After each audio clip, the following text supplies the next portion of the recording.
Hindari berpergian di malam hari di Kamboja. Ada banyak klub malam dan bar yang dipenuhi dengan orang-orang yang kobam. Mereka ini bisa menyerangmu dan melakukan kekerasan seksual pada orang asing. Apalagi banyak orang Kamboja di sana itu memiliki senjata api.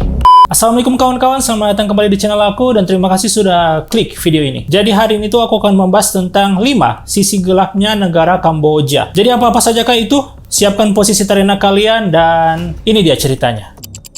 Tahun lalu, Kamboja itu terpilih sebagai destinasi wisata budaya terkemuka di Asia versi World Travel Awards tahun 2023. Ini negara yang memiliki bendera yang unik ini terkenal dengan Taman Arkeologi Angkor. Dan masih ada 3 situs warisan dunia lainnya, seperti Kuil Sambor Preikuk, Preah Vihear, dan Arkeologi Koh Ker. Negara yang sempat punya sejarah kelam ini, kini bidang pariwisatanya itu menjadi salah satu sektor utama penunjang perekonomian di Kamboja, guys. Dilansir dari Antara News, sekitar 5,45 juta wisatawan datang ke Kamboja selama tahun 2023. Sektor pariwisata juga menciptakan sekitar 450.000 lapangan kerja bagi masyarakat lokal di sana, guys. Nah, ini meski tampak menarik dan memiliki destinasi wisata yang mendunia, Kamboja ini tetap memiliki sisi gelapnya. Jadi apa saja kah sisi gelap dari negara Kamboja ini? Yang pertama itu berhati-hati dengan ranjau darat aktif di sana, guys. Kamboja ini sudah melalui masa suram selama beberapa dekade. Tapi dampaknya itu masih tersisa, guys. Negara ini pernah menjadi medan pertempuran antara Khmer Merah, pasukan Thailand, dan militer Vietnam. Jutaan ranjau darat ditanam dan kini masih belum meledak sampai saat ini, guys. Masih aktif. Jadi kalau misalkan kalian di sana, hati-hati di jalan. Nggak lucu kalau misalkan kalian lagi jalan santai, tiba-tiba duar. Sebarannya itu paling banyak terletak di dekat sepanjang perbatasan Kamboja dan Thailand. Jumlah lebih sedikit juga ada di dekat Phnom Penh, Siem Reap, dan Angkor Wat. Upaya pembersihan ranjau darat ini dan amunisi yang belum meledak berlangsung sejak tahun 1990-an hingga sampai saat ini. Sebagian besar ranjau darat aktif itu tersebar di pedesaan jauh dari tempat wisata populer. Kalian yang ingin pergi ke wilayah pedesaan di sana dan tidak melalui jalur umum harus ekstra hati-hati, guys. Kalau enggak, kalian akan meledak di sana. Yang berikutnya adalah tentang volume tourism memicu eksploitasi anak. Ini pernah nggak kalian mendengar tentang istilah volume tourism? Kegiatan pariwisata ini dibarengi dengan aktivitas sukarelawan dengan berbagai jenis dan bentuk-bentuk. Pengunjung di sana akan menjadi relawan selama berwisata untuk membantu masyarakat lokal di destinasi wisata. Volume tourism itu banyak dilakukan wisatawan mancanegara yang datang ke Kamboja, terutama wisatawan di negara barat dan Australia, guys. Niat awalnya itu memang baik untuk melindungi anak-anak di panti asuhan maupun mereka yang berada di bawah garis kemiskinan. Nah, sayangnya, tanpa kita sadari itu dapat memicu eksploitasi anak dan relawan. Sejumlah oknum lokal sengaja merekrut anak-anak yang sebenarnya itu masih memiliki orang tua. Mereka tuh sengaja memasukkan anak-anak ini ke panti asuhan untuk mendapatkan keuntungan. Dan yang parahnya lagi, negara ini tuh memiliki isu kekerasan terhadap anak, khususnya tentang pedofilia. Namun selama beberapa tahun terakhir ini tingkat kesadaran sudah mulai meningkat. Pihak berwenang Kamboja itu telah menutup beberapa panti asuhan dan bekerjasama dengan PBB dan organisasi internasional. Selain itu, relawan yang dikirim itu harus terlatih juga. Nah, yang berikutnya ini ada penipuan dan pemerasan oleh oknum tidak bertanggung jawab. Kayaknya di Bali juga ada pemerasan terhadap bule-bule di sana. Nah, warga Kamboja ini itu dikenal ramah seperti negara-negara Asia Tenggara lainnya. Seramah apapun, warga lokal yang kalian temui tetap harus berhati-hati, guys. Terutama saat kamu itu berada di sekitar tempat wisata, naik tuk-tuk atau di jalanan ramai. Tuk-tuk itu semacam bajai kalau di sini.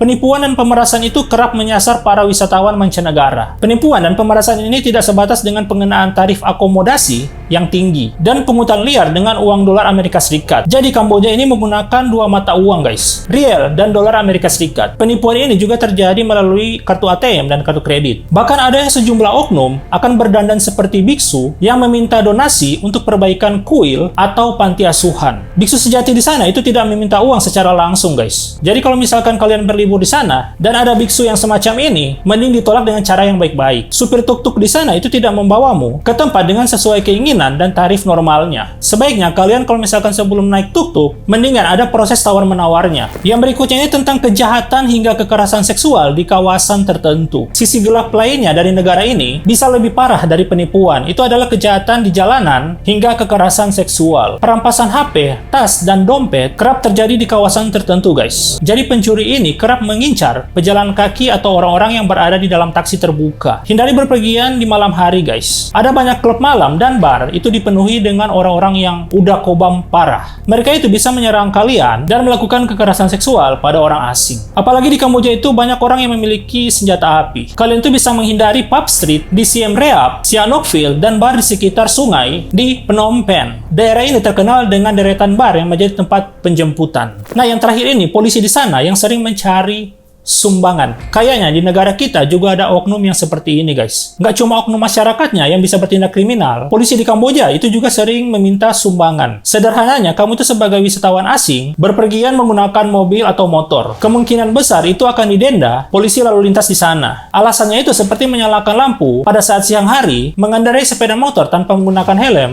dan tidak bawa lisensi atau tidak membawa SIM. Kalian itu lebih baiknya menggunakan transportasi umum seperti bus, kereta api, dan tuk-tuk. Tuk-tuk juga harus berhati-hati juga, guys, karena kita bisa dapat scamming oleh supir tuk-tuk ini. Namun, kalian bisa menemui polisi yang melakukan pungutan liar saat klaim asuransi perjalanan. Alasannya itu untuk biaya penerjemah atau biaya stempel. Ya, kita juga di Indonesia ada oknumnya seperti ini, guys. Nah, itu adalah sisi gelap tentang negara Kamboja ini. Jadi gimana menurut kalian? Kalau ada yang pernah ke Kamboja dan mengalami pengalaman yang tidak menyenangkan, tulis di komentar, guys. Terima kasih kawan-kawan sudah menonton, dan jangan lupa subscribe untuk mendapatkan video selanjutnya yang akan aku bahas di sini. Terima kasih kawan-kawan, dan Assalamualaikum.